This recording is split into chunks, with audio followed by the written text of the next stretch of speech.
Hello friends, बहुत बहुत स्वागत है आप सभी का आरआर डेली करंट अफेयर्स के यूट्यूब चैनल पे। जैसा कि आपसे हमने कहा था, आज हम लोग सीरीज चालू कर रहे हैं आरआरबी एनटीपीसी 2020 के लिए top most important 25 previous year GK के क्वेश्चंस का। ये 25 क्वेश्चन के सेट आपके लिए बहुत ज़्यादा महत्वपूर्ण हैं, क्योंकि आने वाले एग्जाम्स में प्रीवियस ईयर क्वेश्चंस का रोल बहुत ज़्यादा इंपॉर्टेंट होता है। इसलिए आप क्वेश्चंस को मिस मत कीजिएगा और वीडियो को पूरा लास्ट तक देखिएगा, क्योंकि सभी क्वेश्चंस आपकी एग्जाम की दृष्टि से बहुत ज़्यादा इंपॉर्टेंट है। हम लोग आज शुरू कर रहे हैं सेट 1। तो चलिए शुरू करते हैं एनटीपीसी के ये मोस्ट इंपॉर्टेंट 25 क्वेश्चंस जो कि प्रीवियस ईयर एग्जाम में पूछे गए हैं। पहला क्वेश्चन है, क्रांतिकारियों की संस्था अभिनव भारत का गठन किसके द्वारा किया गया था? तो ये जो अभिनव भारत संस्था है क्रांतिकारियों की, इसका गठन किया गया था विनायक सावरकर द्वारा।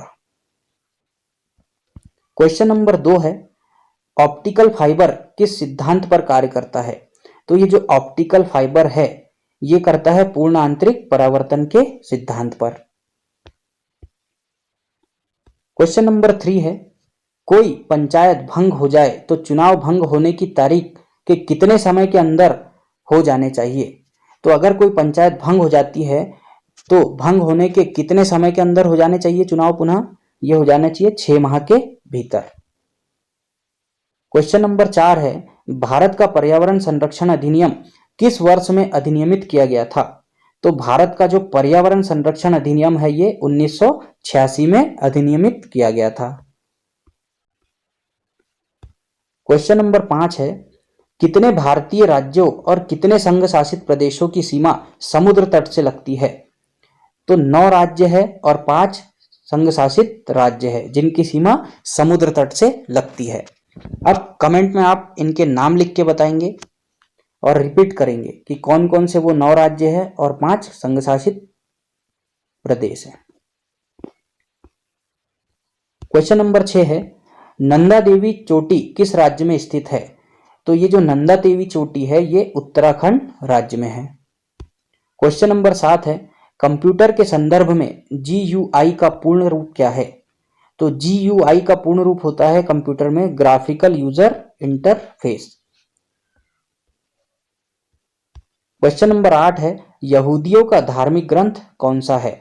तो जो यहूदी है इनका धार्मिक ग्रंथ है तोरह। आपको याद रखना है कि यहूदियों का धार्मिक ग्रंथ कौन सा है? यह है तोरह। ठीक। क्वेश्चन नंबर 9 है, भारत के संविधान की किस सूची में भारत के राज्यों और केंद्र शासित प्रदेशों के सूचित किया गया है? तो जो है भारत के संविधान की पहली सूची है जिसमें कि भारत के राज्यों और केंद्र शासित प्रदेशों का उल्लेख किया गया है। क्वेश्चन नंबर 10 है, भारतीय रेल का शुभंकर कौन सा जानवर है? तो जो भारतीय रेल है उसका शुभंकर है भोलू हाथी। आपने देखा होगा जो इंडियन रेलवे का लोगो है उसके बीचों बीच में एक हाथी दिखता है, तो वो है भोलू हाथी। क्वेश्चन नंबर 12 है, माउंट सेंट हेलेंस सक्रिय मिश्रित ज्वालामुखी कहाँ पर स्थित है? तो ये जो माउंट सेंट हेलेंस सक्रिय मिश्रित ज्वालामुखी है ये संयुक्त राज्य अमेरिका में है। ठीक है, तो याद रखना है आपको। क्वेश्चन नंबर 13 है, सेंट पीटर्स स्क्वायर कहां पर स्थित है? तो ये जो सेंट पीटर्स स्क्वायर है ये वेटिकन सिटी में है। दोस्तों, यदि आप चैनल पर पहली बार आए हैं तो इसे सब्सक्राइब जरूर कर ले, क्योंकि ऐसे ही प्रीवियस ईयर के मोस्ट इंपॉर्टेंट क्वेश्चंस हम लोग आपके लिए लाते रहेंगे और आपके एग्जाम तक आपका साथ निभाते रहेंगे और उसके बाद भी। क्वेश्चन नंबर 14 है, जर्मेनियम का प्रयोग किस प्रकार के चालक में किया जाता है? तो ये किया जाता है अर्धचालक में। जो भी सोलर सेल वगैरह बनते हैं उसमें अर्धचालकों का ही प्रयोग किया जाता है, जैसे सिलिकॉन और जर्मेनियम।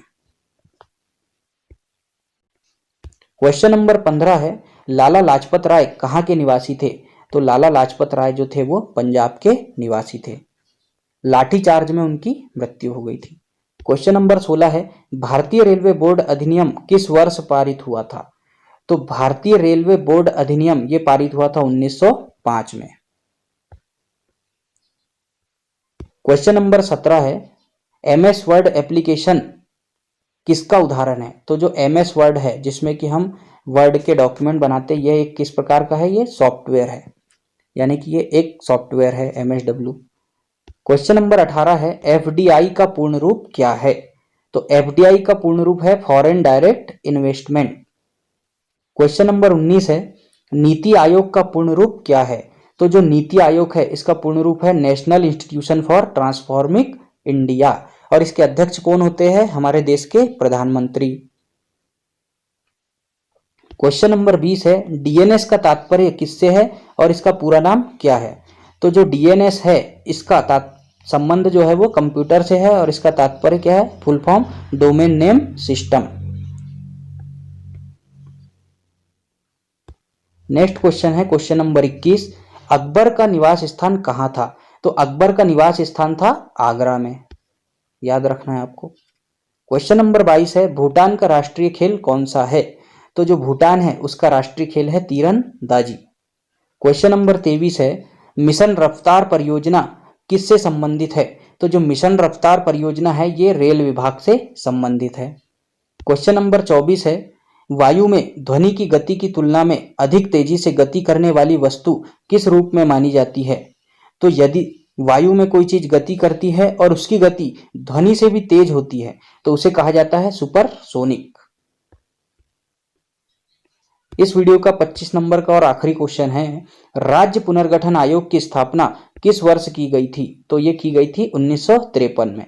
राज्य पुनर्गठन आयोग की स्थापना की गई थी 1953 में।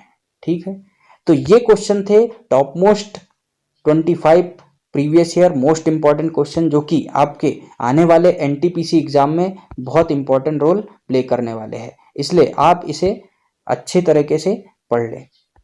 तो दोस्तों, यदि आपको ये वीडियो पसंद आया तो इसे लाइक जरूर कीजिए और शेयर कर दीजिए और चैनल को सब्सक्राइब कर दीजिए, ताकि आने वाले इसके अगले सेट भी आपको मिल जाए, क्योंकि प्रीवियस ईयर क्वेश्चंस बहुत ज़्यादा इंपॉर्टेंट होते हैं हर एक एग्जाम में। तो मिलते हैं नेक्स्ट वीडियो में, तब तक के लिए पढ़ते रहिए और आगे बढ़ते रहिए। Thank you.